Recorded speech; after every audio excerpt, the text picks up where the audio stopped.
Another one from Elizabeth Arden that I've wanted to sniff for ages. So this is My Fifth Avenue. This is an eau de parfum. I guess it's not so much a flanker as like an offshoot of their Fifth Avenue perfume, but I do believe that this one's probably a bit more modern, you know. And it does smell more modern, to be fair, than Fifth Avenue, which is a very classic white floral kind of 80s, 90s smell, you know. So My Fifth Avenue, they don't really tell you much that's helpful here. They just mention intelligence and musk and warm woods. But there's a lot of notes in this perfume because it's a bit of an old one. So you've got top notes, floral notes, mandarin orange, violet leaves, oxalic notes, and lemon. Middle notes are lotus, pear, jasmine, lily of the valley, hedione and rose. And the base notes are musk, cedar, amberwood and orris. So when you first spray this, you get lemon, mandarin orange and violet leaves, and it is quite sharp and nose tingling. But it doesn't take long until it kind of settles into that lotus. And I would say personally, lotus is the main floral for me in this perfume. I'm just going to have a look and see what other people say. Yeah, okay. Well, I think we're in agreement of what this smells like looking at the way the votes are. So this is a slightly almost oxalic, and I mean it's got oxalic, but it's also slightly almost aquatic because it's lotus and pear, and I do smell that pear. I can also get some of the jasmine, and it's quite musky. So now I don't really like lotus particularly, and I really do not like jasmine, so this is not a perfume that I would want a bottle of, but I can see that this would be really up some people's streets, and I have smelt a few things that kind of remind me of this, or that this reminds me of.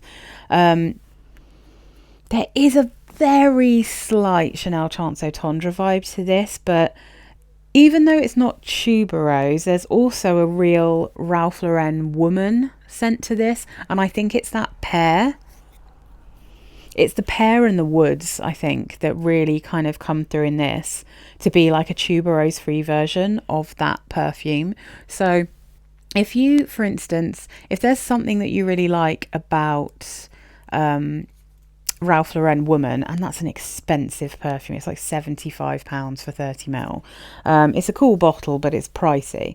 If you like that perfume though, but you're not, you find tuberose difficult to wear, maybe My Fifth Avenue could be quite a good option for you, because it's the top comparison. And I can kind of see that it's not quite as sweet as that one, but it does have a similar pear. And then it's got, I think that one's got jasmine in as well. So it's got some of the same florals. It's definitely got the same kind of woody dry down.